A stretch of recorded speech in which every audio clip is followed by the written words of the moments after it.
अगर मैं बात करूं कि एक्साइज इंस्पेक्टर, तो जब क्योंकि गांव में ही आप बता रहे सारी तैयारी हुई, जो लोग सर को ऑन द कैमरा भी देखते होंगे, कई बार मैंने काफ़ी बच्चों से भी सुना है पॉजिटिव नेगेटिव इमेज सी बन जाती है। उस वक्त पेड कोर्स होता था कि नहीं होता था हमको नहीं मालूम है। तो कितने क्या साल आपने तैयारी करी, कितने महीने आपको लगे प्रिपरेशन? बहुत ज़्यादा चीज़ों का एक्सपोजर नहीं होता, तो हम जो उस वक्त लगा था कि यार कब तक मैं तैयारी करके क्या ही कर रहा हूँ, पैसे नहीं है। उसी पॉइंट पे थोड़ा सा बस चुभ गया था मेरे को। पुलिस को लेकर के जो आपका डर है वो बस यहाँ पर है और कहीं नहीं है। बैकग्राउंड से बिना कोई एक्सक्यूज दिए मेहनत करके एक्साइज इंस्पेक्टर ऑल इंडिया, और उसी लास्ट एक ईयर में कसम था कि हमको अब सीरियस प्रिपरेशन घर से करना है, पूरा दिन। Hello everyone, welcome to mentor 365 YouTube channel. और आज हमारे आपके अपने चहेते गेस्ट डुमराव टीवी के मालिक इंस्पेक्टर अमृत गुप्ता हमारे बीच में आए हैं और आप सभी चित परिचित होंगे। तो सर, कैसा रहा सफर हमारे यहाँ तक आने का? मोस्ट वेलकम है। काफी ज्यादा अच्छा लगा सर, सबसे पहले नहीं था। सबसे पहले मैं बच्चों को आप बता दूं कि जो बच्चे हैं, सर की एक्साइज इंस्पेक्टर बनने तक की जर्नी को हम जानेंगे, क्या उनका सफर रहा, कैसे शुरुआत हुई, परिवार में कौन कौन है। आपको एक अच्छा मोटिवेशनल सेशन मिलेगा, लास्ट तक जुड़े रहिएगा, सब कुछ आपको समझने को मिलेगा। सर की जर्नी से वैसे काफ़ी कुछ आप सीखते ही हैं, सुनते ही डुमराव टीवी पे। सर, सबसे पहले मैं पूछना चाहूँगा, फैमिली बैकग्राउंड क्या था आपकी? शुरुआत स्कूलिंग कहाँ से हुई और कहाँ से आप बिलोंग करते हैं प्रॉपरली? सर, मैं प्रॉपर डुमराव से हूँ। डुमराव एक गांव है, ठीक है, शहर बोल लीजिए, छोटा मोटा शहर है, अभी पूरा डेवलप नहीं है।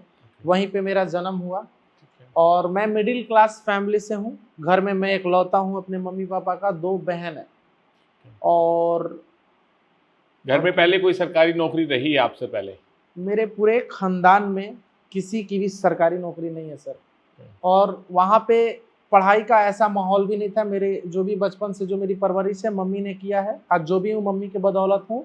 और सरकारी नौकरी वहाँ पर दूर दूर तक किसी का नहीं होता था। देखिए, आज के डेट में तो लोग हम लोगों से इंस्पायर्ड होकर के हमारे दोस्त लोग, बहुत सारे लोग सिलेक्शन लिए। तो सर, जब आपकी शुरुआत हुई एक्साइज इंस्पेक्टर के लिए, एसएससी के लिए आपने तैयारी करी, तो लोग अक्सर मुखर्जी नगर जाते हैं, बड़े बड़े शहरों में जाते हैं, तो आपने अपनी प्रिपरेशन जर्नी कहाँ पे करी? मोस्ट ऑफ तैयारी कहाँ पे आपकी हुई है?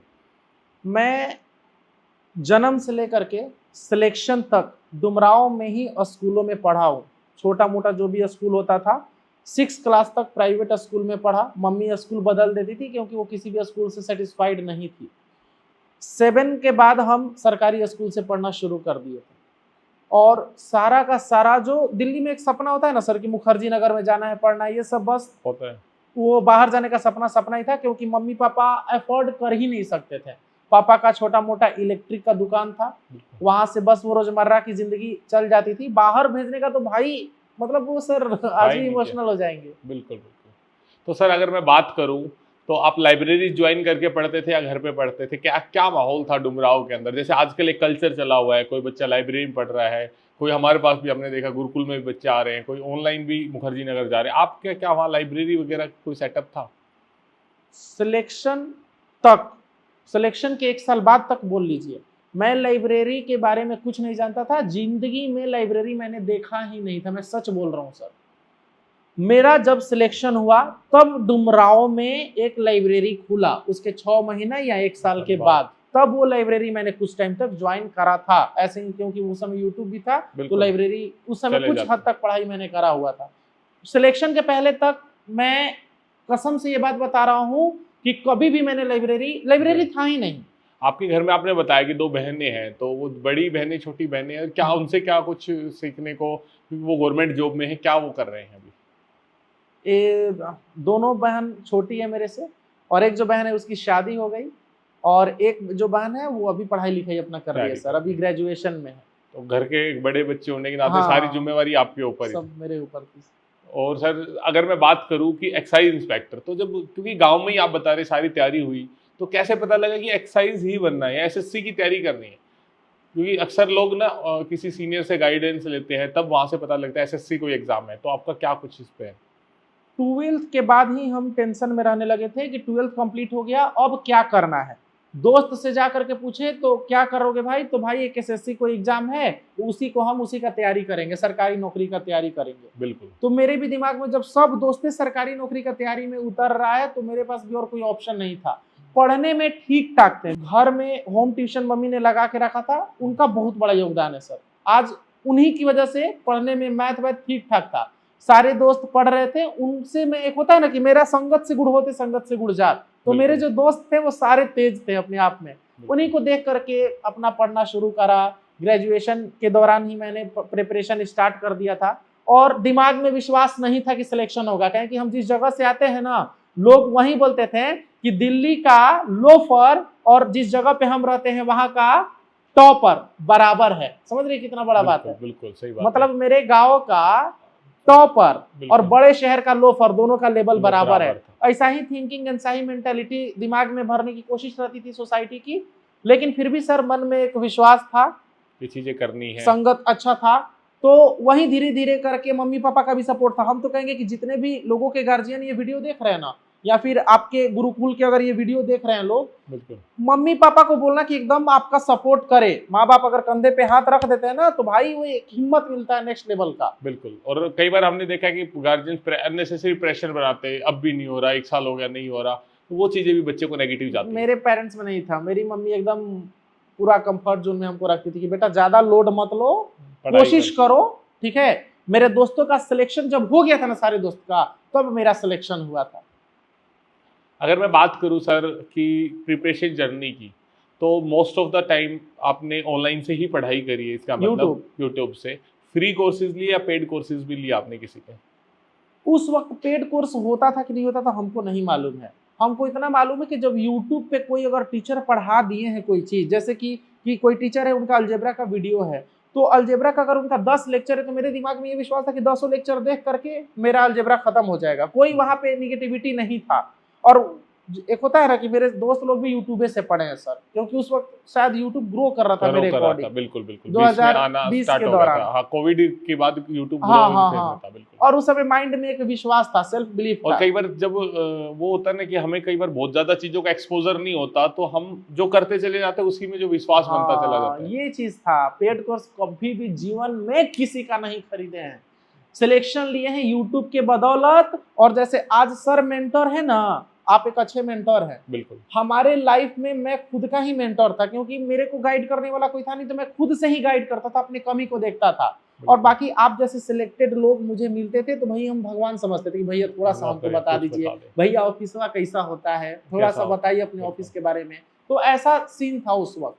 अगर मैं बात करूं सर जर्नी की, तो कितने क्या साल आपने तैयारी करी, कितने महीने आपको लगे प्रिपरेशन में, पहले जब शुरुआत आपकी हुई पहली बुक से उठाने से लेके और लास्ट फाइनल सिलेक्शन तक?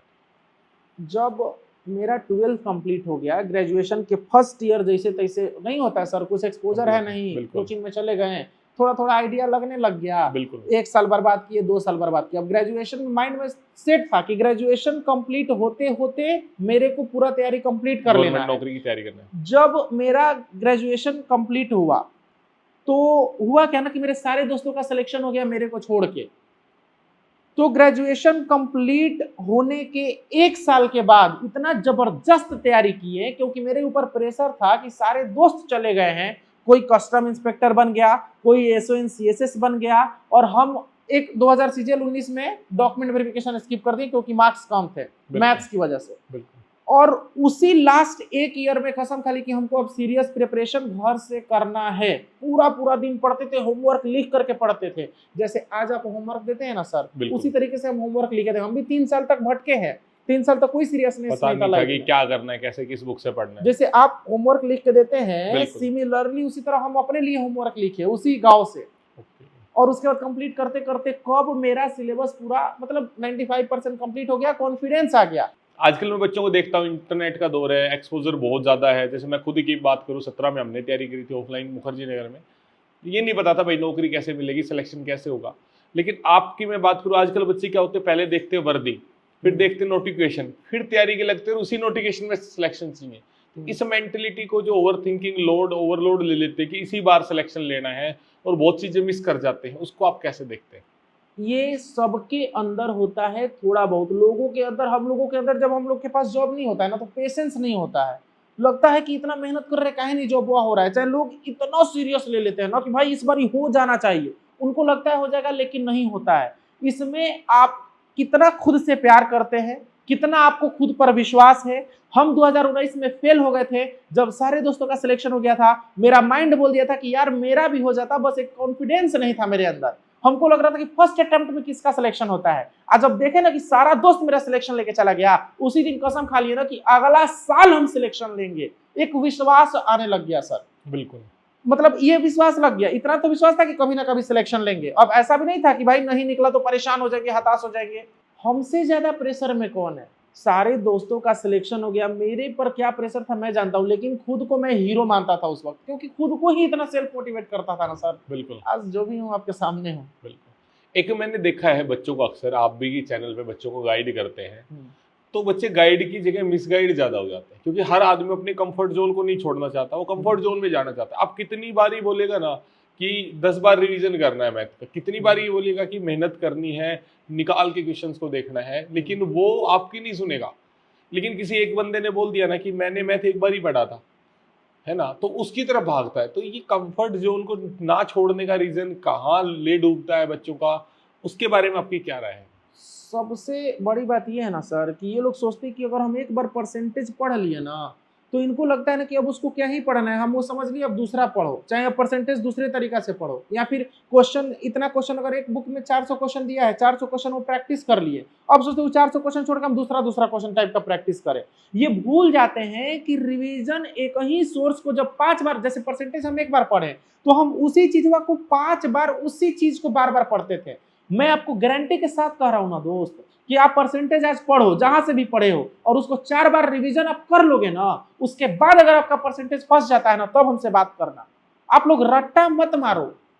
ये नहीं कि एक बारी पढ़ लिए छोड़ दिए, एक बारी में कोई आज तक भाई गॉड गिफ्टेड थोड़ी है हम लोग यार। बिल्कुल, हम लोग जिस जगह से बिलोंग करते हैं भाई, पूरा माइंड जनबे करते हो कैसे कैसे अपना हुआ है ना स्कूलिंग, तो जीनियस नहीं है हम लोग। तो मैं कहूंगा कंफर्ट जोन या फिर कोई शॉर्टकट तरीका नहीं है कि आप कोई भी एक चीज फॉलो करके सिलेक्शन लेके चले जाओगे। रिवीजन बहुत ही ज्यादा जरूरी है अगर आज के डेट में सिलेक्शन लेना है। बिल्कुल सर। अगर मैं बात करूं सर, मैथ के लिए आपने नोट्स बनाए थे, खुद के नोट्स हैंड रिटन बनाए थे या नहीं बनाए? दूसरा, कितनी बार आपने मैथ को रिवाइज करा था, कितने घंटे आप पढ़ते थे? पूरा का पूरा sir arithmetic Rakesh Yadav class note से ही किए थे, क्योंकि हमको कम पढ़ के ज्यादा आउटपुट चाहिए। बिल्कुल, अगर कोई चीज अगर नहीं समझ में आता है, जैसे टाइम एंड डिस्टेंस, तब हम इधर उधर यूट्यूब पे बेसिक देख लिए और उस चीज का हम नोट्स बना लेते थे। जैसे कि मान लीजिए एडवांस मैथ की बात करूं तो जियोमेट्री मेंसुरेशन का हमने नोट्स पवन राव सर का यूट्यूब वीडियो देख करके बनाया हुआ है। अरिथमेटिक का नोट्स नहीं बनाया, जो क्लास नोट्स था ना, उसी क्लास नोट्स को हम 4 से 5 बार रगड़ के पढ़े हैं। मेरे जितने भी दोस्त सिलेक्शन लिए हैं वो सेम किताब फॉलो कर रहे थे। आज के डेट में भले पता नहीं वो किताब चलता है कि नहीं चलता है, भाई रामबाण है वो किताब। बिल्कुल। तो मेरा यही था, अरिथमेटिक का ज्यादा नोट्स नहीं बनाए थे, जो लग रहा था कि नोट्स हमको बनाना चाहिए वो बेसिक समझने के लिए। क्योंकि आपके टाइम में जब आपने सिलेक्शन लिया, मेंस में 200 नंबर की इंग्लिश आती थी और गांव देहात का बच्चा इंग्लिश से काफी डरता है, तो आपने उस चीज को, डर को कैसे, आउटकम को, फियर, जैसे मैं खुद अपनी बताऊं तो मेरे 2 नंबर आते थे, फिर भी मैंने सीपी ऑल इंडिया रैंक 79 निकाला, उस फियर को ओवरकम करके। तो बच्चों को क्या मैसेज देना चाहेंगे जो खुद से पहले ही, शुरुआत करने से पहले ही हार मान लेते हैं कि यार नंबर ही नहीं आ रहे इंग्लिश में, तो क्या करूंगा, मैं तो कभी पढ़ी ही नहीं, कभी स्कूल में देखी नहीं। क्या बच्चों को एक मैसेज आप देना चाहिए? इंग्लिश को लेकर के जो आपका डर है वो बस यहाँ पर है और कहीं नहीं है। मेरी मम्मी जब घर पे होम ट्यूशन वाले सर पढ़ाने आते थे, वो टाइम एंड टेंस हमको पढ़ाए थे, उस वक्त हम क्लास 6 में थे, हमको काहे वो समझ में आ गया। ये जितने भी लोग 10th तक अंग्रेजी नहीं ना पढ़े हैं ढंग से, या फिर 12th तक हिंदी मीडियम वाले, तो इनको एक दिमाग में भरम हो जाता है ना कि हमको इंग्लिश समझ में ही नहीं आएगा। दिमाग में को डर का लेयर सेट होता है कि पढ़े नहीं है, और वही डर इनको और पीछे खींच देता है। और जब हम उस वक्त, हम शुरुआत से ही मेरे जो सर थे वो ध्यान दिए थे इंग्लिश पर, इस वजह से मेरे अंदर वो डर का लेयर सेट नहीं था। बाकी थोड़ा थोड़ा करके बुक से हम अंग्रेजी सीखने में सक्षम थे, अपना पढ़ लिए हम किताब उठा करके। लगभग कितना टाइम आपको लगा इंग्लिश, अगर मैं पर्टिकुलर बात करूं तो कितने घंटे आप देते थे और कितना ड्यूरेशन आपको, 8 महीने 6 महीने, कितना टाइम लगा तैयार करने? इंग्लिश मेरे एक जो 12th के सर थे ना सर, वो बहुत ही अच्छे से अंग्रेजी ग्रामर पढ़ा दिए थे। वो इतना पढ़ा दिए थे कि एसएससी वाला सब आसान लगने लगा था। एक किताब जैसे हम उठाए नीतू मैम का किताब, ठीक है, चैप्टर वाइज हम एक चैप्टर 2-2 दिन 3-3 दिन में पढ़ के ग्रामर पूरा खत्म कर दिए, और बाकी खाली प्रीवियस ईयर प्रैक्टिस किए हम, इसके अलावा कुछ नहीं। इंग्लिश का मतलब कि आप या तो किसी टीचर से बढ़िया से पढ़ लीजिए और उसके बाद कोई भी किताब उठाइए और उसको पलट पलट के अपना पूरा प्रैक्टिस कर लीजिए। आप फिर देखिए, अंग्रेजी हमेशा रिवीजन मांगता है। आप 10 बार भी अंग्रेजी पढ़ोगे ना, आप डेफिनेटली भूल जाओगे। हम टाइम एंड टेंस 10 बार पढ़ चुके होंगे, 10 बार पढ़ा चुके होंगे, फिर भी बहुत सारा पॉइंट भूल गए होंगे क्योंकि देखे हुए एक टाइम हो गया। तो ये दिमाग में रखिए कि भूलना नेचुरल है। आप एक नोट्स अगर बना रहे हो, किताब से पढ़ रहे हो, तो बार बार हर एक वीक उसको सैटरडे संडे को आप रिवाइज करो, फिर देखो अपना लेवल। अब मैं बात करूँ तो आपका फेवरेट सब्जेक्ट क्या था? हर एक इंसान का कंफर्ट फेवरेट सब्जेक्ट होता है, सबसे फेवरेट सब्जेक्ट आपका क्या था? जहां तक रही बात मेरे फेवरेट सब्जेक्ट की, इंग्लिश में हम खूब दिमाग लगाते थे। हमको इंग्लिश बोलने का वो एक ललक था सर। और बाकी ऐसा कोई पर्टिकुलर नहीं है। मैथ्स में भी एकदम तेज बढ़िया थे, करते, पूरा मेहनत प्रैक्टिस करते थे। जबरदस्त करते थे। कैलकुलेशन एकदम, आज भी मेरा वीडियो है कैलकुलेशन वाला, 8 लाख से ज्यादा लोग उसको देखे हैं। तो इस कदर मैं मेहनत करता था एक एक सब्जेक्ट को, क्योंकि सरकारी नौकरी लेना है तो बिल्कुल। 4 को सब्जेक्ट है, चारों को फेवरेट बना लो। हमारे भी बच्चे हैं सर जो जुड़ना चाह रहे हैं आपके साथ, तो कैलकुलेशन का कुछ बच्चों को टिप्स एक बार बताएं। और मैं आपसे चाहूँगा अभी ऑन पॉडकास्ट में कि कैलकुलेशन के लिए कोई बैच प्लान करें आप बच्चों के लिए हमारे साथ जुड़ के भी। कर सकते हैं सर, आप बताइएगा। कैलकुलेशन मैं आपके साथ, आपका जो डेडिकेशन देखा मैंने, मैं काफ़ी ज़्यादा खुश हूँ। बिल्कुल आप जिस तरीके से ये गुरुकुल चला रहे हैं, बिल्कुल। सैकड़ों बच्चे यहाँ पे रह करके पढ़ाई कर रहे हैं। और सर का एप्लीकेशन जो है मेंटर 365 ना सर, हाँ जी उस पर भी आपका अपना खुद का एप्लीकेशन है। तो मैं इंटरेस्टेड हूँ। बिल्कुल। कोई भी चीज़ अगर इनके लिए होगी, बिल्कुल रात दिन जगना पड़े, हम तैयार हैं आपके साथ काम करने के सर। ये लिए। मोटिवेशन कहाँ से आता है आपके अंदर? मैं देखता हूँ बच्चे ना कांस्टेबल लग जाते हैं तो उसके बाद ही सेटिस्फाई हो जाते हैं जिंदगी में। आप एक्साइज इंस्पेक्टर बन के फैमिली लाइंस के बाद यूट्यूब को टाइम देना, ये खून पसीने के बाद आपको, ऐसा नहीं है कि मतलब एक मॉनेटरी के लिए तो मुझे पता है एक्साइज इंस्पेक्टर बनने के बाद नहीं आदमी जाता, बट ये कहाँ से मोटिवेशन आता है कि बच्चों के लिए काम करना है दिन रात? जब शुरू से ही एक वो था कि भैया हमको 4 लोग सोसाइटी में जाने सर, ये हकीकत है। बिल्कुल इसीलिए मैंने जॉब क्रैक करा।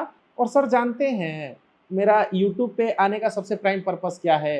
लोगों को पता ही नहीं, जैसे हम खुद को समझा करके सिलेक्शन लिए, उसी तरह न जाने कितने लोग लाचार हैं, उनको नहीं पता है। आप जैसे मेंटर नहीं है उनके लाइफ में। बिल्कुल। वो जब कमेंट करते हैं ना कि कैसे क्या किया जाए, उनको बहुत कुछ नहीं पता है। तो मेरे पास एटलीस्ट हमको पता है, हम कुछ तो इनको दे सकते हैं सर। सही बात है। आज आपके पास नॉलेज है, आज आपने 18 से ज्यादा एग्जाम क्रैक करे हैं, तो बच्चों को करने हो सकता है। आपके साथ वो बैठेगा तो पॉजिटिव फील करेगा। बिल्कुल। तो ये चीज ही जो हेल्पिंग नेचर है, यही मेरा है। और मेरे अंदर पैशन था कि मैं एकदम, लोग मुझे देखें जब मैं कहीं भी जाता हूँ तो 2 लोग पहचानते हैं, भाई इससे बड़ा कुछ नहीं चाहिए, प्यार मोहब्बत। बिल्कुल। और एक चीज मैं और भी ऐड करना चाहूँ, देखो जो लोग सर को ऑन द कैमरा भी देखते होंगे, कई बार मैंने काफी बच्चों से भी सुना है पॉजिटिव नेगेटिव इमेज भी बन जाती है, लेकिन पर्सनली अगर मेरे से आप इन पर्सन पूछोगे, सर से मैं अभी मिला हूँ, काफी दिनों से बातचीत हो रही है, लिटरली भाई बिल्कुल डाउन टू अर्थ है, इतने हम्बल हैं और इतना मतलब जॉब वो लेने के बाद, एक्सरसाइज मिलने के बाद भी, और बिल्कुल जीरो डाउन टू अर्थ हैं, बिना सोचे मस्त रहते हैं, लोड नहीं लेते। सर ये जो बच्चा एक प्रिपरेशन तैयारी में बिल्कुल लोड दिमाग पे ले लेता है कि इसी साल सिलेक्शन निकालना है या मेरा सिलेक्शन नहीं हो रहा, मैं क्या करूंगा, मेरी ओवर एज हो रही है, ये सारी चीज़ें हैं। मेंस में अच्छा करा, इस बार सीजीएल में जैसे आपने देखा तो मेंस अच्छा करा, लेकिन तो ये ओवर थिंकिंग, ओवरलोड को कैसे हैंडल करे बच्चे? ये अपने बारे में आप क्या सोचते हैं, ये इनकी गलती नहीं है, सोसाइटी की बहुत बड़ी गलती है। या फिर हो सकता है बहुत लोगों के मम्मी पापा प्रेशर देते होंगे। हम कह रहे हैं कि आप 1 साल खुद को दे दो, बढ़िया से मेहनत कर दो। बीच में जो ये डिस्ट्रैक्ट हो के अपना पढ़ाई में ब्रेक कर लेते हो, कंसिस्टेंसी टूट जाती है ना। आपको इमोशनली भी स्ट्रांग होना पड़ेगा, तब जाकर के आप एकदम कंसिस्टेंट रह पाओगे अपने लाइफ में। बहुत ज्यादा मत लोड लेकर के चलो। भगवान ने जिंदगी दी है तो उन्होंने कुछ सोचा भी होगा, ठीक है। अपना एक माइंड में फिक्स कर लो कि मेरे को इस ईयर तक सिलेक्शन ले लेना है, और सिलेक्शन अंतिम गोल नहीं है। मान लो हमने कोशिश करा, 100% दिया, क्या पता उस दिन तुम्हारा लक काम नहीं किया, क्या पता लास्ट जैसे सीजन 2025 में 10-10 क्वेश्चन के बोनस मिल गए, लोग 340 से ज्यादा नंबर लेकर के सिलेक्शन ही नहीं हुआ, उनका नंबर घटिए गया। तो कुछ चीजें हम लोगों के हाथ में नहीं है मेरे भाई, समझ गए।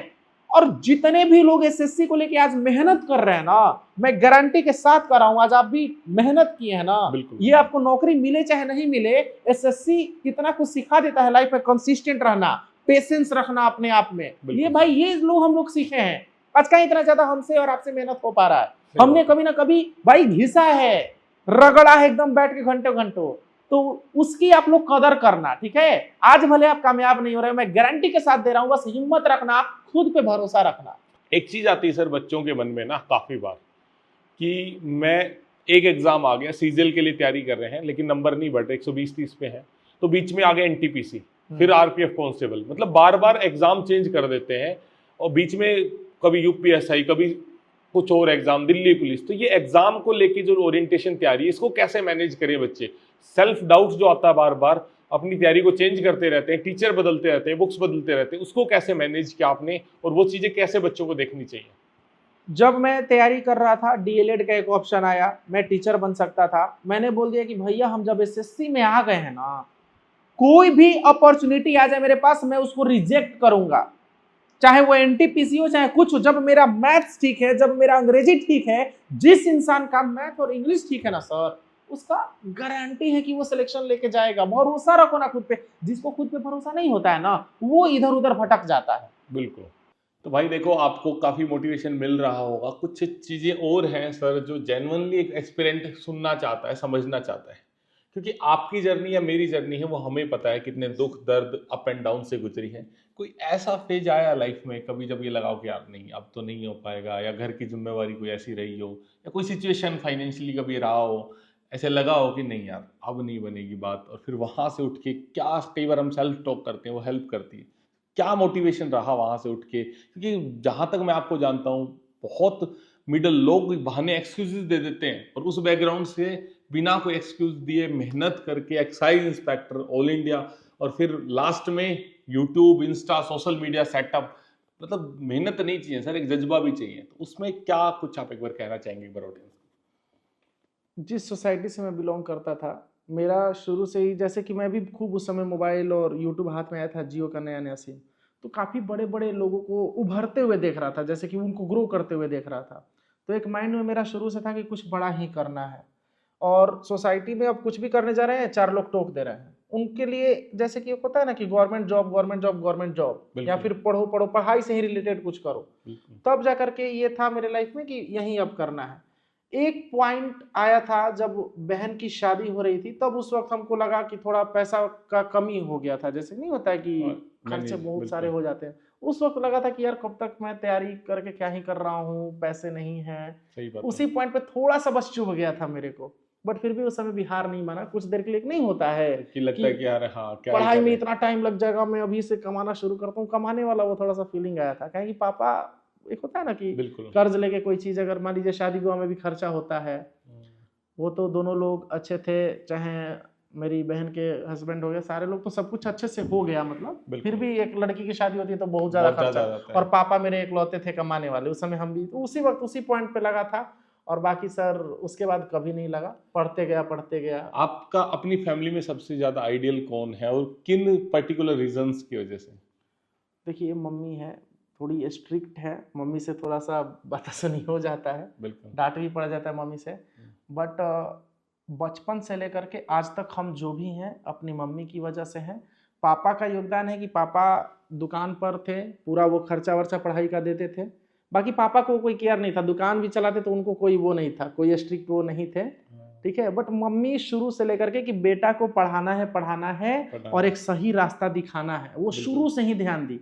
नहीं तो आज उनके बगैर कुछ है ही नहीं, कुछ नहीं होते सर, मैं कसम से बता रहा हूँ। अगर मैं बात करूँ सर, लाइफ में ना कई बार बच्चे हार मान लेते हैं, कुछ बच्चे, कुछ मजबूरियां रहती है, कुछ मान लो हेल्थ इश्यूज चल रहे हैं, किसी का कुछ ना कुछ इशू है, कई बार डॉक्यूमेंट वेरिफिकेशन में बच्चे बाहर होते हैं, फिर नेक्स्ट अटेम्प्ट तक नहीं जा पाते।